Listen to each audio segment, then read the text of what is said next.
ഇപ്പോൾ തൃക്കുന്നപ്പുഴ ദുരിതാശ്വാസ ക്യാമ്പിൽ നിന്ന് നമ്മുടെ പ്രതിനിധി മിഥുൻ മുരളി ചേരുന്നു. മിഥുൻ, എന്താണ് ഇപ്പോൾ ആ ദുരിതാശ്വാസ ക്യാമ്പിലെ അവസ്ഥ? എവിടെ നിന്നുള്ള ആളുകളാണ്? അവിടെ എന്തെങ്കിലും സർക്കാർ സംവിധാനങ്ങൾ അവരെ സഹായിക്കാനുണ്ടോ? എന്താണ് ഇപ്പോഴത്തെ അവിടുത്തെ സ്ഥിതിഗതികൾ? രഞ്ജിത്തപ്പാടി ആലപ്പുഴ ജില്ലയെ സംബന്ധിച്ചിടത്തോളം ഈ വെള്ളപ്പൊക്ക കെടുതി എന്ന് പറയുന്നത് രണ്ട് പ്രശ്നങ്ങളാണ്. ഒന്ന്, ഈ താഴ്ന്ന പ്രദേശങ്ങൾ വെള്ളത്തിലാകുന്നു എന്നുള്ളത്. എടത്വ, മിത്രകരി പോലെയുള്ള, തലവടി പോലെയുള്ള പ്രദേശങ്ങൾ വെള്ളത്തിനടിയിലാകുന്നു. വളരെ പെട്ടെന്ന് തന്നെ വെള്ളം ആ പ്രദേശത്തെ കീഴടക്കുന്നു എന്നുള്ളത് ഒന്നാമത്തെ പ്രശ്നമായി നിലനിൽക്കുമ്പോൾ അതിനും വലിയ പ്രശ്നം എന്ന് പറയുന്നത് ഈ കടൽക്ഷോഭമാണ്. കടൽക്ഷോഭ മേഖലയായ തൃക്കുന്നപ്പുഴ, ആറാട്ടുപുഴ, അമ്പലപ്പുഴ, കക്കാഴം തുടങ്ങിയ മേഖലകളിലുള്ള ആളുകൾക്ക് വർഷത്തിൽ 3 തവണയൊക്കെയാണ് ഈ ദുരിതാശ്വാസ ക്യാമ്പുകളിലേക്ക് മാറിപ്പോകേണ്ട ഗതികേടുള്ളത്.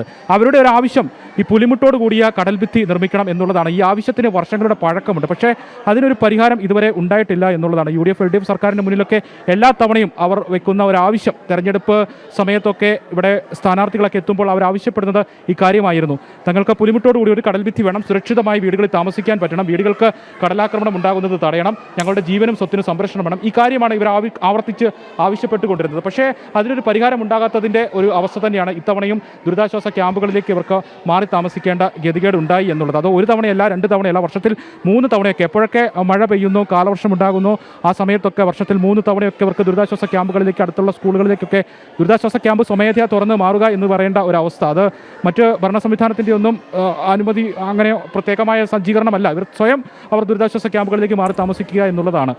എന്താണ് പറയാനുള്ളത്? ഇപ്പോൾ നിരന്തരമായി വർഷങ്ങളായി ദുരിതാശ്വാസ ക്യാമ്പുകളിൽ കഴിഞ്ഞു വരുന്ന ആളുകളാണ്. അതുങ്ങളുടെ ആവശ്യത്തിന് വർഷങ്ങളുടെ പഴക്കമുണ്ട്. ഒരു കടൽഭിത്തി വേണം, പുലിമുട്ടോടുകൂടി കടൽഭിത്തി വേണം, ജീവനും സ്വത്തിനും സംരക്ഷണം വേണം എന്നുള്ളൊരു ആവശ്യത്തിൽ ഞങ്ങൾക്ക് ഞങ്ങളുടെ കടൽഭിത്തി സുരക്ഷിതമായിട്ട് ഞങ്ങളെ നിയമിച്ച് അത് കഴിച്ച് റോഡും പിന്നെ സുരക്ഷിതമായിട്ട് ഞങ്ങൾക്ക് തരണം. ഞങ്ങൾ 10-25 വർഷക്കാലം അവിടെ താമസിക്കാൻ തുടങ്ങിയിട്ട് ഇന്ന് വരെ ഒരു സുരക്ഷിതത്വം ഞങ്ങൾക്ക് അവിടെ നേടിയിട്ടില്ല.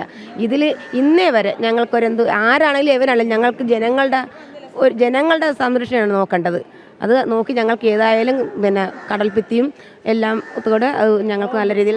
വീടിന് കടലാക്രമണം ഉണ്ടായി, എന്താണ് അവസ്ഥ? ഉണ്ട്. ഞങ്ങളുടെ വീടിൻ്റെ പരിസരങ്ങളിലും അവിടെ ഇവിടെയൊക്കെ കടലുകൾ അടിച്ചു കയറി പിന്നെ ജനലിൽ വന്ന് കടലടിക്കുകയൊക്കെ ചെയ്യും. എന്നിട്ട് ഞങ്ങൾക്ക് പോകാൻ ഒരു ഇടവില്ലാത്തത് കൊണ്ട് ഞങ്ങൾ അവിടെ തന്നെ പിടിച്ച് ഇപ്പോഴും കിടക്കുകയാണ്. അതിനുള്ള എന്തെങ്കിലും ഒരു പരിഹാരം ഏതെങ്കിലും രീതിയിൽ ഞങ്ങൾക്കത് കണ്ടെത്തി തരണമെന്നാണ് ഞങ്ങളത് ദയവ് ചെയ്ത് അത് ചെയ്ത് തരണമെന്നാണ് ഞങ്ങൾ. തെരഞ്ഞെടുപ്പൊക്കെ വരുമ്പോൾ എല്ലാ സ്ഥാനാർത്ഥികൾക്കും മുമ്പിൽ വെക്കുന്ന ഒരു ആവശ്യം ഇതായിരിക്കും. ഏത് സ്ഥാനാർത്ഥികൾ വന്നാലും ഞങ്ങൾ പറയുന്ന ഫസ്റ്റിലേക്ക് അറിയുന്ന ഒരു കാര്യം ഇതാണ്. പക്ഷെ ഞങ്ങൾക്ക് ഇന്ന് വരെ അത് പ്രാബല്യത്തിൽ വന്നിട്ടില്ല. അത് എങ്ങനെയെങ്കിലും ഏതെങ്കിലും രീതിയിൽ ആരെങ്കിലും ഒക്കെ ഞങ്ങൾക്കത് സാധിച്ചു തരണമെന്നാണ് ഞങ്ങൾ താഴ്മയായി അപേക്ഷിക്കുന്നത്. ഇത്രയും നാളും കൊണ്ട് ഞങ്ങൾ അത് പറഞ്ഞിട്ട് ഞങ്ങൾക്ക് ആരാണ് ഇത് നേടിത്തരുന്നതെന്ന് പോലും ഞങ്ങൾക്ക് അറിയാൻ മേല. ഞങ്ങൾ ഇനി വന്ന കടൽ കയറി വന്നാൽ ഏത് രീതിയിലും ഞങ്ങൾ മുന്നോട്ട് പോകുമെന്ന് പോലും ഞങ്ങൾക്കറിയത്തില്ല. അതുകൊണ്ടാണ് ഞങ്ങൾ ഇത്രയും പ്രതികരിച്ച് മുന്നോട്ട് പോകുന്നത്. അതിന് പോലും ആരും കാണാനും കേൾക്കാനും ഇല്ലെന്ന് പറഞ്ഞാൽ ഞങ്ങൾക്ക് ഇനി എന്ത് ചെയ്യാൻ പറ്റും? ഞങ്ങളുടെ ജീവിതമാർഗ്ഗമാണ് കടൽ വിട്ട് ഞങ്ങൾക്ക് എങ്ങും പോയി ജീവിക്കാൻ ഒക്കത്തില്ല. അതുകൊണ്ടാണ് ഞങ്ങൾ രൂക്ഷമായി സംസാരിക്കുന്നത്.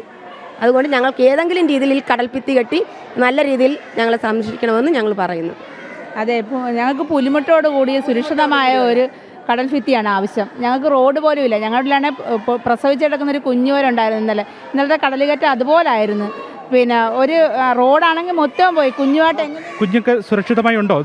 കുഞ്ഞ് ഞങ്ങളുടെ ബന്ധുവീട്ടിലേക്ക് മാറ്റിയിരിക്കുകയാണ്. കുഞ്ഞിനെ ക്യാമ്പിൽ കൊണ്ടുവരാൻ പറ്റത്തില്ല. വ്യക്തമാണ്, കാര്യങ്ങൾ വ്യക്തമാണ്. തൃക്കുന്നപ്പുഴയിലെ ദുരിതാശ്വാസ ക്യാമ്പിൽ നിന്നുള്ള ദൃശ്യങ്ങളാണ് കണ്ടത്.